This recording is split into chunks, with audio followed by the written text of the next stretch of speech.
This program is brought to you by Lucky Cement. تعمیر سے تعبیر تک.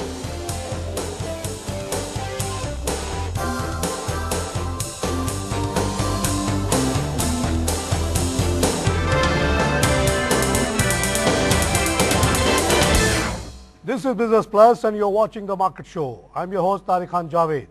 آج ہم بات کریں گے انویسٹمنٹ اینڈ میوچول فنڈ پہ. اس سلسلے میں بات کرنے کے لیے میں نے ایک ڈسٹنگوش گیسٹ کو آج زحمت دی ہے اپنے اسٹوڈیو میں. ان کا نام ہے ڈاکٹر امجد وحید صاحب, جو کہ سی او ہیں نافا کے. NAFA stands for National Bank Fullerton asset management. یہ ایک جوائنٹ وینچر ہے جس میں نیشنل بینک کی 54% شیئر ہے اور 36% share is held by Fullerton. امجد صاحب, آپ بھی باہر آئے, میں بھی باہر آؤں. ہم نے دنیا بھر میں یہ دیکھا ہے کہ لوگ اپنی ریٹائرمنٹ کی پلاننگ بڑی کیئرفلی کرتے ہیں. انفیکٹ 18 سال کی عمر سے ہی وہ جو ہے نا سیونگ ویونگ شروع کر دیتے ہیں. یہ بہانہ نہیں کرتے کہ جب آمدنی کم ہے, جب ہوگی تو کریں گے, جب تک وہ ریٹائرمنٹ کا ٹائم آ جاتا ہے وہ نہیں کرتے.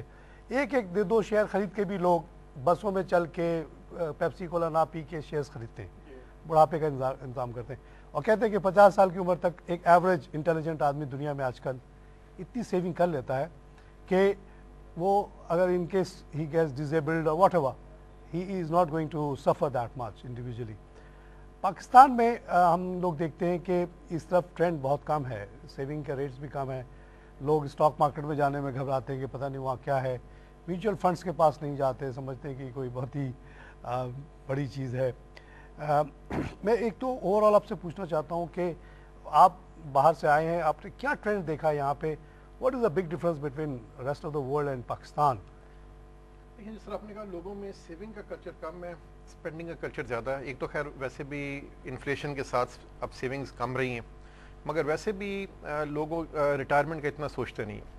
اور سب سے جو امپورٹنٹ چیز ہے ریٹائرمنٹ کی طرف وہ یہ ہے کہ ایک تو آپ جلدی سیو کرنا شروع کریں, ارلی سیونگ. ٹھیک ہے, آپ ویٹ نہ کریں کہ آپ 50 کے ہوں 55 کے ہوں تو تب سیو کرنا شروع کریں. جب آپ ایون 25-30 کے ہیں تو آپ کو کچھ نہ کچھ پیسہ ریگولر سیو کرنا ہے. اور ایک میں پوائنٹ اور کہہ دوں کہ جس میں ایک جو سیکنڈ امپورٹنٹ پوائنٹ ہے کہ سسٹمیٹک سیونگ کریں. سسٹمیٹک سیونگ کا مطلب ہے کہ اگر میری تنخواہ 20,000 روپے ہے تو میں 2,000 روپے مہینہ چیک کر کے طے کر دوں. سب سے پہلے میں نے جو چیک لکھنا ہے وہ 2,000 روپے لکھ کے بینک کو یا میوچل فنڈ کو سائڈ پہ کر دوں. تو سسٹمیٹک کا مطلب ہے کہ ہر مہینے آپ نے کہنا جی 2,000, جس طرح ایک بجلی کا بل دینا اس طرح آپ نے سیونگ کرنا. بڑی زبردست بات کی ڈاکٹر صاحب. ایک بات جو میری یہاں بحث ہوتی ہے عام طور سے, لوگ کہتے ہیں جی وہاں تو ڈالر میں لوگ کماتے ہیں اور پاؤنڈ میں کماتے ہیں. تو میرے جواب یہ ہوتا ہے کہ جب وہ پاؤنڈ میں کماتے ہیں تو پاؤنڈ میں خرچ بھی کرتے ہیں. ان کی بھی بجٹ بہت ہی ٹائٹ ہوتا ہے جی, کیونکہ ان کا ٹیکسیشن اتنی زیادہ ہے. یہاں تو بہت سارے لوگ 2% لوگ ٹیکس دیتے ہیں, 98% لوگ ڈائریکٹ ٹیکسز سے بچے ہوئے ہیں. جی, پلس جو انڈائریکٹ ٹیکسز دیتے ہیں وہ وہاں بھی لوگ دیتے ہیں, پلس ڈائریکٹ ٹیکس بھی دیتے ہیں. تو بہت ٹائٹ کنڈیشنز میں وہاں لوگ چلتے ہیں. اس کے باوجود دے فیل سو امپورٹنٹ. وہ کہتے ہیں کہ آج میں پیدل چل لوں گا, بس کا کرایہ بچا لوں گا, ٹرام کا کرایہ بچا لوں گا, اور اس سے میں ایک شیئر خرید لوں گا کوکو کولا کی. یہ امپورٹنس دینے کی بات ہے. How you plan your self. اگر وہ ہو کہ نہیں جی جب میں لاکھوں کماؤں گا تو میں کچھ سیو کر لوں گا, ویسے تو کبھی نہیں ہوگا. جب لاکھ کمائیں گے تو لاکھ کے خرچے بھی ہو جائیں گے, ہے نا. تو یہ ایمفیسائز کرنا بہت ضروری ہے کہ دیر از اے ہیوج ڈفرنس ان ایٹیچیوڈ. یہاں کوئی ایکسکیوز نہیں ہونا چاہیے. جو بھی لیول آپ کی انکم ہے, جیسے آپ نے کہا ایک سسٹمیٹک آپ طے کر لیں کہ جی اتنا پرسنٹیج میں ہر حال میں لگاؤں گا چاہے دنیا ادھر سے ادھر. ٹھیک ہے, آپ اپنے کنزمپشنز کم کر سکتے ہیں, مگر you should not delay this thing. جی بالکل بالکل صحیح کر. یہ صرف یہ کہہ کہ یہاں انفلیشن ہے یا مہنگائی ہے. دیکھیں یہاں مہنگائی کی وجہ سے آپ کو سیونگ ایون زیادہ امپورٹنٹ ہو جاتی ہے. دیکھیں اگر اس ٹائم میں اپنا گھر کا جو گزارا ہے وہ 50,000 روپے مہینے میں کر رہا ہوں, تو ابھی تقریباً 12% سے 15% تک انفلیشن ہے. جی, تو 5 سال بعد یہ جو آج میں 50,000 روپے میں گزارا کروں یہ میرا لاکھ روپے میں گزارا ہوگا, یہ اسٹینڈرڈ رکھتے ہوئے. جی جی, ٹھیک ہے, کیونکہ ہر چیز کی قیمت ڈبل ہو جانی ہے 5 سال 6 سال میں. تو اس حساب سے اگر آپ نے سیونگ نہیں کی ہے اور پیسے کو گرو نہیں کیا تو ریٹائرمنٹ کے بعد پھر آپ کے لیے بڑا مشکل ہو جائے گا اپنے بلز پے کرنا. صحیح کہہ رہے ہیں. اچھا ڈاکٹر صاحب, تھوڑا سا اپنے جنرلی بتائیے کہ انویسٹمنٹ کے کیا کیا وینیوز ہیں. ایک عام انڈیویجول, آپ پلیز ذہن میں یہ رکھیے کہ وہ انڈیویجول جو صرف 5,000 سے اسٹارٹ کرنا چاہتا ہے, مہینے میں 500 سے لے کے 2,000 تک جمع کر سکتا ہے, اس کے لیے کیا کیا ایونیوز ہیں اس وقت پاکستان میں؟ دیکھیے ایک تو جو سیف ایونیوز ہیں اس میں ایک تو بینکس ہوتے ہیں اور ایک ہمارے منی مارکیٹ فنڈز ہوتے ہیں. جو منی مارکیٹ فنڈز ہوتے ہیں, میوچل فنڈز ہوتے ہیں, یہ یا تو ٹریجری بلز میں انویسٹ کرتے ہیں تو پیسہ گورنمنٹ کے پاس ہوتا ہے جو سیف ہوتا ہے, یا پھر AA ریٹڈ بینکس میں جاتے ہیں تو وہ بھی ایک طرح سیف ہے. تو انویسٹرز کے پاس جو لو رسک میں دو آپشنز آتی ہیں, وہ ہے کہ یا تو بینک میں پیسہ رکھ دیں یا پھر جو منی مارکیٹ میوچل فنڈز ہیں اس میں انویسٹ کر دیں. جیسے کہ آپ لوگوں کے پاس ہمارا ہے نفع گورنمنٹ سیکورٹی فنڈ ہے, یا نفع منی مارکیٹ فنڈ ہے, اور دوسروں کے بھی ہیں. What about stock exchange? ایک منٹ آتا ہوں, میں پہلے ذرا لو رسک کی بات کروں. جی لو رسک. اچھا, اس میں جو فرق ہے کہ اس ٹائم ایوریج اگر آپ اسٹیٹ بینک کی ویب سائٹ پہ جائیں تو بینکس جو ایوریج ریٹرن دے رہے ہیں تقریباً اس ٹائم 6 ٹریلین بینکوں میں پڑا ہے. اس پہ جو ایوریج ریٹرن ہے وہ تقریباً 6% کی ہے, اور گورنمنٹ نے ان سے کہا بھی بڑھایا ہے, بٹ ایوریج ابھی بھی 6% قریب ہے. اور منی مارکیٹ فنڈز کی جو ایوریج ریٹرن ہے وہ 10% ہے. اچھا ٹھیک ہے, تو سیفٹی کے ساتھ ساتھ آپ کو بینکوں کے مقابلے میں بہتر ریٹرن بھی ہے اور پھر ٹیکس بینیفٹ بھی ہے. ٹھیک ہے, ٹیکس بینیفٹ کیا ہے؟ یہ ہے کہ بینک میں جب آپ پیسہ رکھتے ہیں تو آپ کو 10% کا ود ہولڈنگ ٹیکس کٹ جاتا ہے, اور اگر آپ منی مارکیٹ فنڈ میں آتے ہیں اور 1 سال سے اوپر رہتے ہیں تو آپ کا ٹیکس ریٹ 0 ہو جاتا ہے. تو 10% کی بھی سیونگ آپ کی فردر ہو جاتی ہے. پھر دوسرا یہ کہ اگر آپ پیسہ 5 لاکھ تک 3 سال کے لیے فنڈ میں ڈال دیں تو وہ آپ کا اس میں ٹیکس سیونگ میں آ جاتا ہے, وہ ٹیکس ڈیڈکٹیبل ہو جاتا ہے, جس کی وجہ سے آپ کا ٹیکس ریٹ نیچے چلے جاتا ہے, جو آپ ٹیکس گورنمنٹ کو پے کرتے ہیں وہ کم ہو جاتا ہے. تو اس میں ڈفرینٹ سیونگ ٹیکس کے اسپیکٹس ہیں. تو یہ تو ہو گیا لو رسک میں, جہاں پہ آپ کے پاس 2 آپشنز ہیں, ایک تو منی مارکیٹ فنڈز ہیں اور ایک بینک ڈپازٹس ہیں. اچھا, دوسرا جو ایکسٹریم ہے وہ ہے ہائی رسک. ہائی رسک میں اوبیسلی آپ کے پاس اسٹاک مارکیٹ بھی آ جاتی ہے اور ریل اسٹیٹ بھی آ جاتی ہے. ٹھیک ہے, ریل اسٹیٹ میں بھی لوگ سمجھتے ہیں رسک کم ہے, مگر بعض دفعہ ریل اسٹیٹ میں بھی بہت زیادہ جب قبضہ ہو جاتا ہے, قبضہ بیچنا مشکل ہو جاتا ہے. آپ یہ دیکھیں کہ پچھلے 3-4 سال میں, ابھی تو خیر ریل اسٹیٹ کی پرائسز اوپر چلی جا رہی ہیں, مگر 2008 کے بعد بعض ایریاز میں, کراچی میں ڈیفنس فیز 8 میں فار ایگزامپل تقریباً 30-40% ریل اسٹیٹ کی پرائسز نیچے چلی گئی تھیں. تو ریل اسٹیٹ میں بھی رسک ہوتا ہے اور اسٹاک مارکیٹ میں بھی رسک ہوتا ہے, مگر at the same time long term میں ریل اسٹیٹ بھی زیادہ اچھا ریٹرن دے دیتی ہے, اسٹاک مارکیٹ بھی اچھا ریٹرن دیتی ہے. اگر آپ ایوریج ریٹرن دیکھیں اسٹاک مارکیٹ کا جیسے پچھلے 15 سال کا, تو it is about 18-20% per year, 18 سے 20% سال کا ایوریج ریٹرن. 18 سے 20. اب اس میں اچھے ٹائم بھی آتے ہیں, برے ٹائم بھی آتے ہیں. 2008 بعد میں کور ہو جاتے ہیں, جیسے ابھی ہم نے دیکھا جی. کہ ابھی مارکیٹ 3 مہینے پہلے تک بڑی دبی ہوئی تھی, جب سے اس نے امپروومنٹ کی, جو آپ کو تھوڑے لاسز ہوئے تھے وہ کور ہو گئے. 2008 کے جو لاسز تھے وہ بہت حد تک کور ہو گئے. تو اس کا رول آف تھم یہ ہے کہ اگر آپ کو پیسہ نہیں چاہیے 5 سال 10 سال تو آپ پھر اسٹاک مارکیٹ میں جائیں, اور اگر آپ کو پیسہ ود ان 1 ایئر چاہیے تو پھر آپ جنرلی سیف انویسٹمنٹ رکھیں, کیونکہ یہ نہ ہو سال بعد اسٹاک مارکیٹ گری ہو, آپ کو پیسہ چاہیے ہو, آپ کو لاس بک کرنا پڑ جائے. تو جو پیسہ آپ کو 5 سال 10 سال, یا ابھی ہم ریٹائرمنٹ کی بات کر رہے تھے, جو پیسہ آپ ریٹائرمنٹ کی طرف سیو کر رہے ہیں. سر میں اسی پہ زیادہ ایمفیسس دیتا ہوں اپنے شوز میں. اس کی وجہ یہ ہے کہ دنیا بھر میں آپ اگر سائز آف میوچل فنڈز دیکھیں, ٹریلینس آف ڈالرز میں بیٹھے, وہ کن کے ہیں؟ ینگ لوگوں نے سٹارٹ کیے, لیکن it is meant for retirement. بالکل, بلک تو وہیں پڑا ہے نا, وہ اس میوچل فنڈ میں جاتا ہے اور پھر وہ آ کے اسٹاک میں لگتا ہے, اکانومی کو امپروو کرتا ہے. تو وہاں ہے اصل پیسہ. یہ جو تھوڑے بہت لوگ آتے ہیں اسٹاک مارکیٹ میں ڈے ٹریڈنگ کے لیے, یا ایسی ایک دم سے شوق چڑھا جی جا کے will make lot of money in stock exchange and then we withdraw, وہ تو تھوڑے سے لوگ ہوتے ہیں, they are not significant players. 90% تو وہ لوگ ہیں جو لانگ ٹرم اپنی ریٹائرمنٹ کی پلاننگ کر رہے ہیں. They are just investing and they are not taking it back. بالکل. اچھا, اسٹاک مارکیٹ میں بھی جانے کے 2 طریقے ہوتے ہیں. ایک تو آپ خود ہی فیصلہ کر لیتے ہیں اپنے کون سا شیئر خریدنا ہے, بروکر کو فون کیا اور شیئر خرید لیا. ایک یہ ہوتا ہے کہ آپ کے پاس ٹائم بھی نہیں ہے اور ایکسپرٹیز بھی نہیں ہے, تو آپ اپنا پیسہ ایک میوچل فنڈ کو دے دیتے ہیں. اور میوچل فنڈ میں ایکسپرٹس ہوتے ہیں, سی ایف ایز ہوتے ہیں, چارٹرڈ اکاؤنٹنٹ ہوتے ہیں, ان کا تجربہ ہوتا ہے, ان کا دن رات یہی کام ہے کہ وہ کمپنیز کو اسٹڈی کرتے رہتے ہیں اور اس کے بیس پہ وہ انویسٹ کرتے ہیں. تو so basically mutual fund, stock market mutual fund is generally consider better option, کیونکہ آپ نے ایک پیسہ ایک پروفیشنل کو دے دیا ٹو مینیج. اور زیادہ تر جو پاکستان میں اسٹاک فنڈز ہیں, انکلوڈنگ ہمارا اپنا جو نفع اسٹاک فنڈ ہے, وہ اسٹاک مارکیٹ کے مقابلے میں اس کا ریٹرن کافی بہتر ہے. اچھا, اگر آپ ایوریج KSE 100 انڈیکس دیکھ لیں تو جو ریٹرن KSE 100 انڈیکس نے دیا ہے اس سے بہتر ریٹرن ہمارے یا دوسرے جو اسٹاک فنڈز ہیں انہوں نے دیا. تو جنرلی اس لیے ایڈوانٹیج یہی ہوتا ہے کہ آپ اسٹاک فنڈ کے تھرو جائیں, رادر دین کہ آپ خود ڈائریکٹلی شیئرز خریدیں. کیونکہ ایک عام آدمی جو جاب کر رہا ہے صبح سے شام تک اس کے پاس ہارڈلی ایٹی ٹائم ہے to study the balance sheets and watch the market on a day to day basis. اگر وہ کرتا ہے تو پھر وہ اصل جاب سے وہ ہٹ جائے گا. بالکل. اس لیے دنیا بھر میں یہی ٹرینڈ ہے کہ 90% لوگ جو ہے وہ یہی کرتے ہیں. 10% جن کے پاس فارغ وقت ہے ویسی فار فن سیک وہ دے بٹ اس میں بھی آپ ایلوکیٹ کر سکتے ہیں کہ آپ کے پاس اگر 100 ہے 50-60 تو آپ نے رکھ دیا میوچل فنڈ میں, باقی 40 سے آپ نے وقت انجوائے کر رہے ہیں, ٹائم پاس کر رہے ہیں, وہ الگ چیز. ایک اور جو رسک کلاس ہے, ابھی ہم نے بات کی بالکل safe funds, money market fund اور اسٹاک فنڈ جی, اور ایک اور جو بیچ میں کلاس ہے وہ کراتے ہیں ایسٹ ایلوکیشن فنڈ. وہ کچھ پیسہ اسٹاکس میں رکھتے ہیں, کچھ پیسہ ٹریجری بلز میں رکھتے ہیں, اچھا, اور کچھ پیسہ جو اچھے ٹی ایف سیز ہیں, بعض دفعہ یہ ٹی ایف سیز اس میں چلے جاتے ہیں.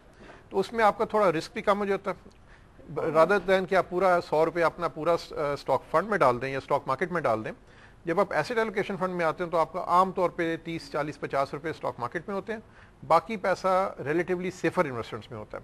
تو وہ ایک میڈیم گراؤنڈ ہے اور اس کا ریٹرن منی مارکیٹ سے بہتر ہو جاتا ہے عام طور پہ لانگ ٹرم میں, بیکاز کیونکہ اس میں اسٹاک مارکیٹ کا کمپوننٹ. اسٹاک اگر گرتا ہے تو اتنا نہیں گرتا, وہ اتنا نہیں گرتا. بالکل یہی پوائنٹ ہے کہ اگر اسٹاک مارکیٹ 20% گری خود تو یہ جو ایسٹ ایلوکیشن فنڈ ہے یہ 5 سے 10% گرے گا, کیونکہ اس کی انویسٹمنٹ عام طور پہ کم ہوتی ہے اسٹاک مارکیٹ میں.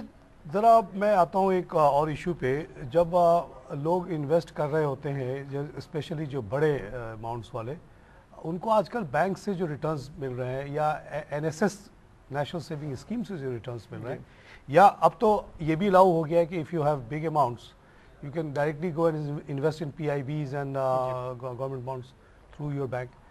تو اب لوگ جو ہے نا ہر وقت کمپیئر یہ کرتے رہتے ہیں کہ کیوں نہ ہم ڈائریکٹلی گورنمنٹ کو ہی دے دیں, ٹریجری بلڈ ڈائریکٹ خرید لیں, کیوں ہم جائیں میوچل فنڈ نافا کو دیں یا ایکس وائی زیڈ کمپنی کو دیں, وہ پھر مینجمنٹ فیس بھی لے گا اور پھر ہمیں اتنا ریٹرن دے گا, شاید at end of the day وہ بھی اسی پی آئی بی میں انویسٹ کر رہا ہے. اور دوسرا اسٹاک کی طرف وہ دیکھتے ہیں کہ جی what is the average return. تو interest rate and these markets have a very close negative relationship. When interest rate goes up normally جو ہے نا لوگ کہتے ہیں اسٹاک مارکیٹ میں, مثال کے طور پہ ابھی جو پی ریشیو ہے اس پہ اگر اسٹاک کا ریٹرن ہے مثال کے طور پہ 12% اور 12% آپ کو ٹریجری بل بھی دے رہا ہے, تو دیر از نو انسینٹیو ٹو گو. تو دیکھا یہ گیا کہ جب انٹرسٹ ریٹ لو ہوتے ہیں تو لوگوں کا انٹرسٹ زیادہ ہو جاتا ہے اسٹاک پہ, جیسے کہ ہم نے 2003-4 وغیرہ میں دیکھا. 8 میں جب انٹرسٹ ریٹ اوپر آیا تو لوگ مارکیٹ سے نکل گئے. How you see the interest scenario in Pakistan?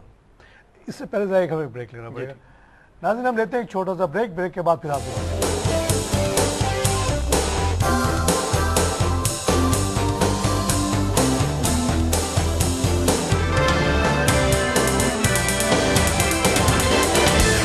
program is brought to you by Lucky Cement. تعمیر سے تعبیر. This program is brought to you by Lucky Cement. تعمیر سے تعبیر تک.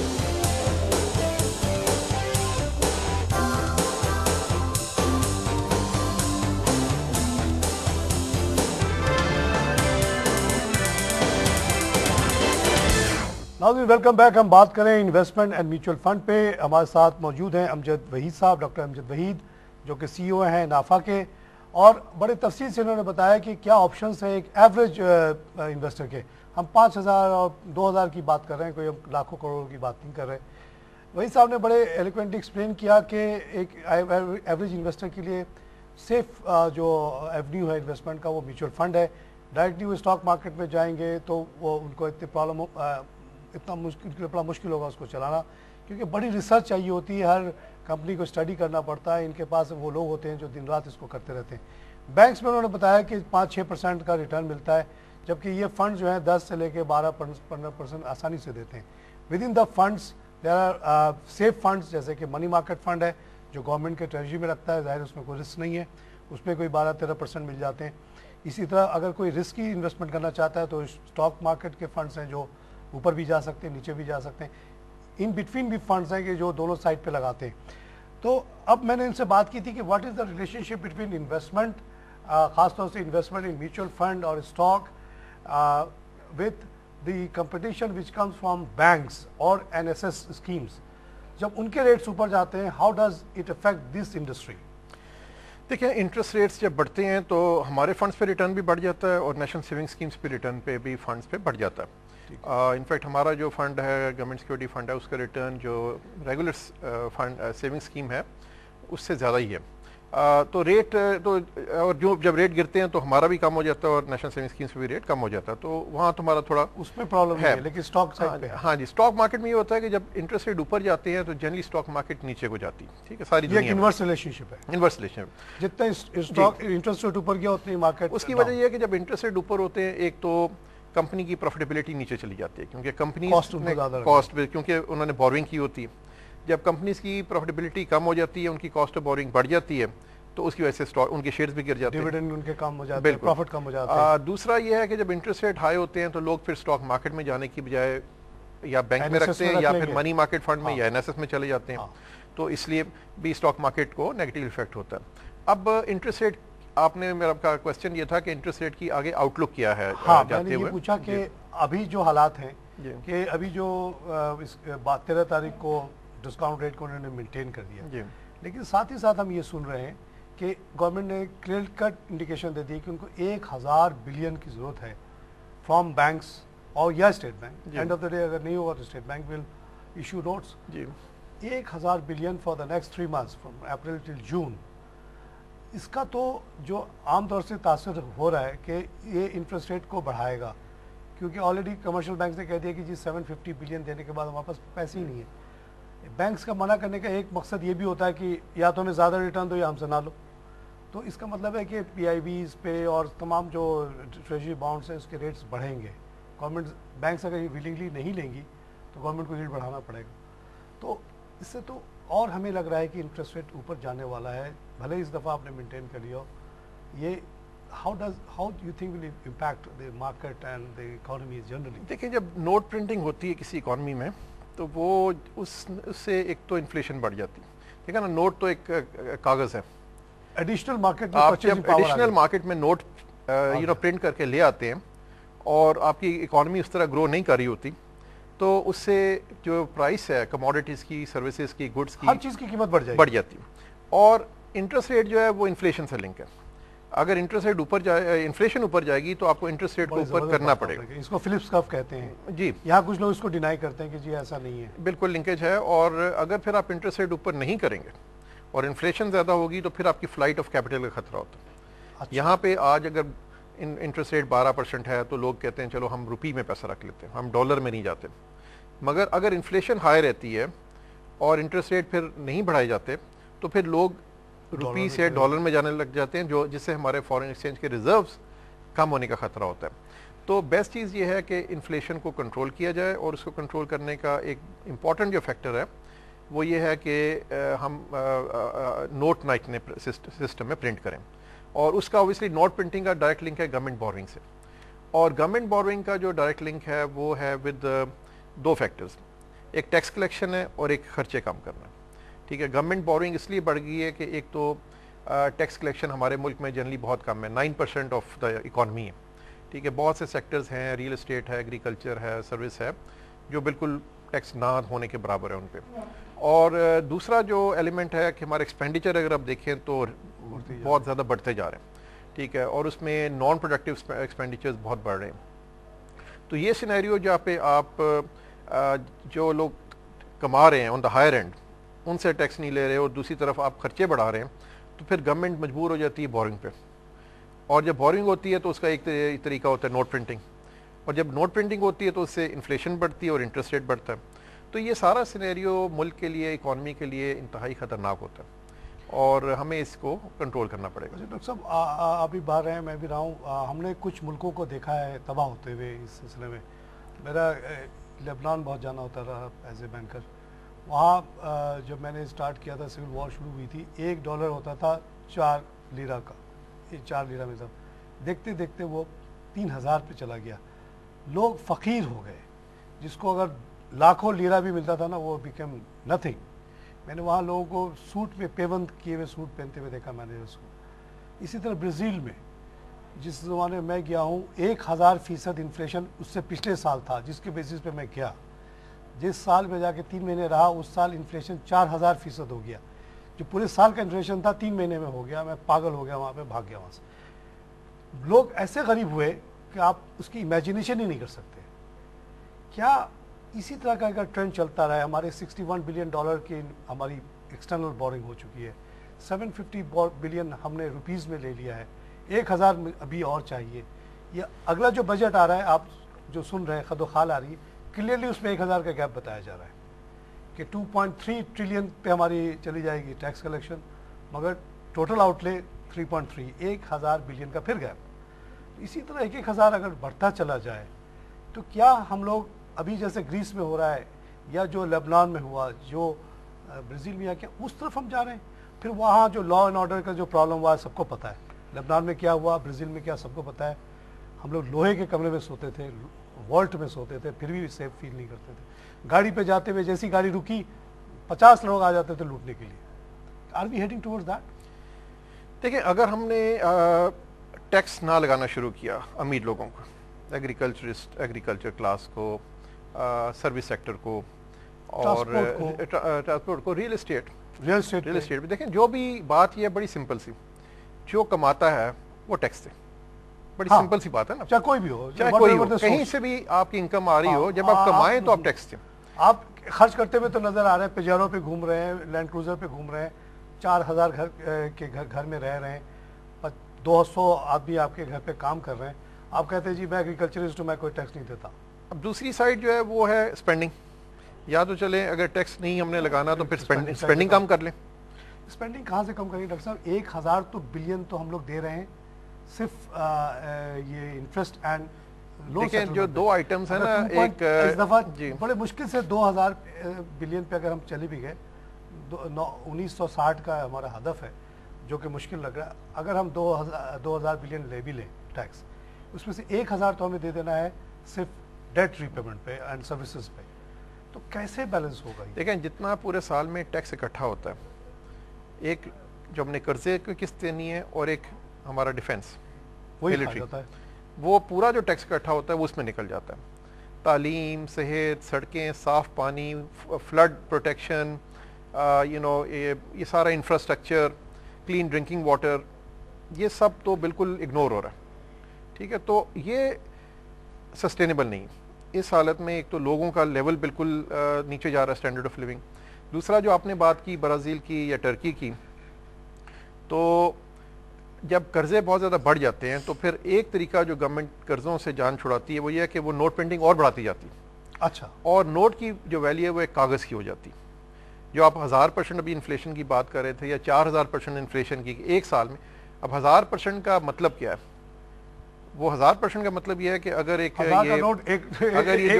روپے کا نوٹ ہو گیا, ہاں بالکل, مطلب اگر ایک چیز آج 100 روپے کی ہے تو وہ ہو گئی 1000 روپے کی ہوگی. ٹھیک ہے, ایک سال میں اگر ایک یہ کپ 100 روپے کا ہے تو ایک سال بعد وہ 1000 روپے کا کپ ہو گیا. اب اس میں یہ ہوتا ہے کہ جب وہ سچویشن آتی ہے تو جو ملک میں سیونگ ہوتی ہے وہ ساری وائپ آؤٹ ہو جاتی.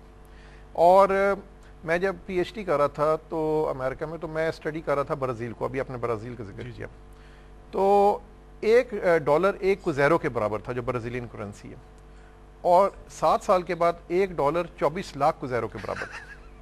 ٹھیک ہے, تو یہاں پہ بریک لیتے ہیں, اس کے بعد یہ لوگ سن کے ہنستے ہیں, یہ لوگوں یقین نہیں آتا ہے, سمجھتے ہیں کہ کوئی قصہ کہانی ہم سنا رہے ہیں, حالانکہ یہ فیکٹ گزر چکا ہے. ناظرین ہم لیتے ہیں ایک چھوٹا سا بریک کے بعد پھر حاضر ہوتے ہیں.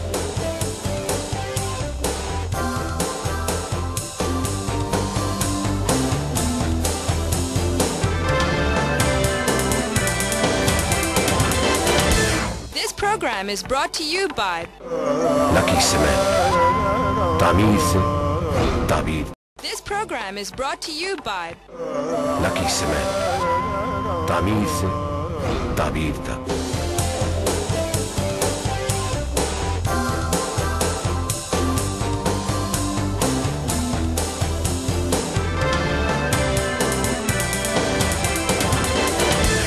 ناظرین ویلکم بیک. ہم بات کر رہے ہیں انویسٹمنٹ اینڈ میوچل فنڈ پہ. ہم نے سیکنڈ سیگمنٹ میں کچھ ٹچ کیا انٹرسٹ ریٹ سچویشن کو, اور ڈاکٹر صاحب کا یہ کہنا تھا کہ اگر اسی طرح گورنمنٹ کی بورنگ رہی تو انٹرسٹ ریٹ اوپر چلے جائیں گے. ایک بڑی خطرناک بات جو انہوں نے کہی اپنے پی ایچ ڈی اسٹڈیز کے بیسس پہ وہ یہ تھی کہ جب ملکوں میں اس سچویشن جو ابھی پاکستان میں ڈیولپ ہو رہی ہے کہ قرضے بڑھتے جا رہے ہیں اور گورنمنٹ جب بورو نہیں کرتی تو گورنمنٹ اور بے انتہا نوٹ پرنٹ کرنا شروع کر دیتی ہے.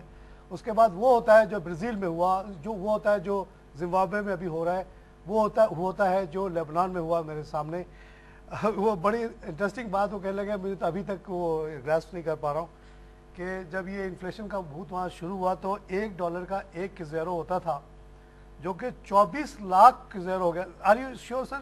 24 لاکھ یا 24,000؟ نہیں 24 لاکھ 7 سال کے بعد. 7 سال کے بعد 24 لاکھ ہو گیا. جی $1 1 کو زیرو تھا, پھر 7 سال کے بعد $1 24 لاکھ کو زیرو تھا. تو وہی وہ 4,000% والا جی انفلیشن 1000 2000 4000 4000. اس میں پھر یہ ہوتا ہے کہ پورے ملک کی سیونگ وائپ آؤٹ ہو جاتی ہے, آپ کی اکانومی کلیپس کر جاتی ہے, پاورٹی لیول بہت زیادہ بڑھ جاتا ہے جس طرح بھی آپ کہہ رہے تھے. تو ہمیں دیکھیں ہم ادھر we are not at that stage, اور ابھی بھی ہم اس اسٹیج سے بچ سکتے ہیں اگر ہم اپنا ڈسپلن لے آئیں اکانومی میں. اگر ہم جتنا ٹیکس اکٹھا کرتے ہیں اسی حساب سے خرچے کریں, اور دوسرا جن لوگوں سے ہم نہیں ٹیکس اکٹھا کر رہے ان سے ہم ٹیکس اکٹھا کریں. میں نہیں سمجھتا کہ پاکستان ابھی اس اسٹیج پہ وہاں پہ ہے, مگر خدا نخواستہ اگر اسی طرح ہم بورونگ کرتے رہے تو 2 4 5 سال میں یہ رسک ہے کہ ہم ہائی انفلیشن یا ہائپر انفلیشن کی طرف جا سکتے ہیں. ڈاکٹر صاحب, based on my stay in Brazil میں آپ کو بتا سکتا ہوں کہ جب وہ سچویشن آتی ہے نا, آپ کو کروڑوں اربوں روپے ہونے کے باوجود, سونے کے بستر پہ سونے کے باوجود, بہترین دنیا کی گاڑی چلانے کے باوجود, یو ڈونٹ فیل گڈ. جب میں گیا وہاں مجھے بینک نے دیا والٹ جیسا کمرہ, سونے کا بھی بیڈ اس کے اندر ہوتا, ٹی وی بھی ہوتا, I was not feeling well there. جتنی بھی اچھی گاڑی ہو, جتنے بھی آپ کے پاس گارڈس ہوں, جب 2000 لوگ اتر کے آ جائیں گے پہاڑوں سے آپ کو لوٹنا شروع کریں گے, گارڈز بھی سائڈ میں ہو جاتے ہیں. جب گھر پہ اٹیک ہوتا ہے تو گارڈ بھاگ جاتے ہیں. تو یہ nobody enjoys that. What's the point of having so much money when you cannot enjoy, you cannot go out, enjoy, drink outside, walk in the street. یہ سچویشن اللہ کرے ایسا نہ ہو, ہمارے حکمرانوں کو ابھی بھی سمجھ میں آ جائے. آپ جیسے PhD بیٹھے ہوئے ہیں یہاں پہ, ایسٹ ہمارے ملک کے, آپ بول رہے ہیں یہ بات, ہم اس لیے نہیں بول رہے کہ کسی گورنمنٹ کو کرٹیسائز کریں, ایک جنرل ٹرینڈ کی بات کر رہے ہیں. دیکھیں میں کوئی ایک گورنمنٹ کو کرٹیسائز, کیونکہ یہ ایک ٹرینڈ رہا ہے پاکستان میں اوور دا ایئرس. میرا خیال ہے یہ خالی یہ نہیں ہے کہ اس گورنمنٹ نے بورنگ زیادہ کی ہے, اگر آپ پیچھے چلے جائیں یا مشرف کے دور میں بھی 2000 مشرف کے دور کو آپ بڑا ڈسٹنکٹ 2 پیریڈ دیکھ سکتے ہیں. بٹوین 1999 اینڈ 2004 جب شوکت عزیز وار فلی ان کنٹرول آف دی, چھوٹا سا کیبنٹ تھا اور things were under control, 4% inflation تھا. 4% انفلیشن تھا تو آپ نے دیکھا کہ ڈپازٹ ریٹس 2% سے بھی نیچے آ گئے تھے. لوگ اسٹاک مارکیٹ کی طرف گئے, لوگ ریئل اسٹیٹ کی طرف گئے, ایک ہیلتھی سچویشن کریٹ ہوئی. 8% پہ سر بورنگ شروع ہو گئی. میں انفیکٹ آپ کو ایک بات کمرشل بتاؤں, بورنگ اتنی بڑے پیمانے پہ ہوئی کہ سٹینڈرڈ آف لیونگ آپ کی امپروو ہو گئی. مارکیٹ میں جنرل مشرف کا آخری سال تھا, اس سال 700 ارب کے نوٹ پرنٹ ہوئے, اور یہ جو میس سٹارٹ ہوا ہے یہ اصل میں اس ٹائم پہ سٹارٹ ہوا, اور جب یہ گورنمنٹ آئی ہے تو اس نے کچھ حد تک اسی کو انہیریٹ کیا. سچویشن پہلے ہی 1 سال سے جو آپ بات کر رہے ہیں وہ میں اس طرح اس کو کہتا ہوں کہ 2007 سے پہلے کا ایرا جو تھا جنرل مشرف کا وہ ویل مینج تھا اکونو, اور 2007 کے بعد کا جو 1 سال 1.5 سال تھا وہ پورا پورلی مینج تھا, اور اس میں کوئی 700 ارب کے نوٹ پرنٹ کیے گئے, اور اس کی وجہ سے پھر انفلیشن, اور یہ جب گورنمنٹ آئی تو انفلیشن بالکل تو یہ جب گورنمنٹ آئی اس کو وہ کچھ ورثے میں ملا وہ. ہاں بالکل, آئی فلی ایگری وتھ یو. اچھا اس کے بارے میں تھوڑی سی میں ایک آبزرویشن دینا چاہتا ہوں, وہ یہ ہے کہ جب ہم لوگ شوکت ترین صاحب گئے IMF کے پاس, آپ میرے طرح وہی بینکر تھے, وہ ہی نیو کہ what a lander will ask. Lander کو تو ایک ہی فکر ہے نا کہ وہ آپ کو پیسے دے رہا ہے, وہ وانٹس ٹو میک شیور کہ your income is more than your expenditure, so that you save something and return back the loan you are seeking. بالکل صحیح. تو انہوں نے کہا کہ ہم آپ پہ کچھ کنڈیشن, آپ خود ہی اپنا بتائیں, فارمولا دیں, you are a seasoned banker. تو انہوں نے خود ہی اپنے اوپر ریسٹرکشنز امپوز کیے کہ جی ہم یہ ٹیکسز لگائیں گے, یہ ایکسپینڈیچر 15% انہوں نے کہا تھا آرمی کے ایکسپینڈیچر کم کریں گے, 25% سویلین ایکسپینڈیچر کم کریں گے, بہت سارے نئے ٹیکسز کی بات کی انہوں نے. ساتھ ساتھ انہوں نے کہا کہ یہ جو 700 بلین کی آپ بات کریں بالکل فیکٹ ہے یہ, اسی لیے ہم یہ بتا رہے ہیں کہ across the it's not, we are not blaming this government. 700 billion ان کو ورثے میں ملا, لیکن انہوں نے یہ کہا کہ we will make strive to bring it down to zero, and they did. This is the very interesting story کہ 2009 مارچ میں یہ بورنگ 350 بلین پہ آ گئی. IMF was happy, everybody was happy. لیکن اس کے بعد پتہ نہیں کیا ہوا, ہل بروک صاحب بار بار انٹرفیئر کرتے رہے, IMF was asked to keep quite.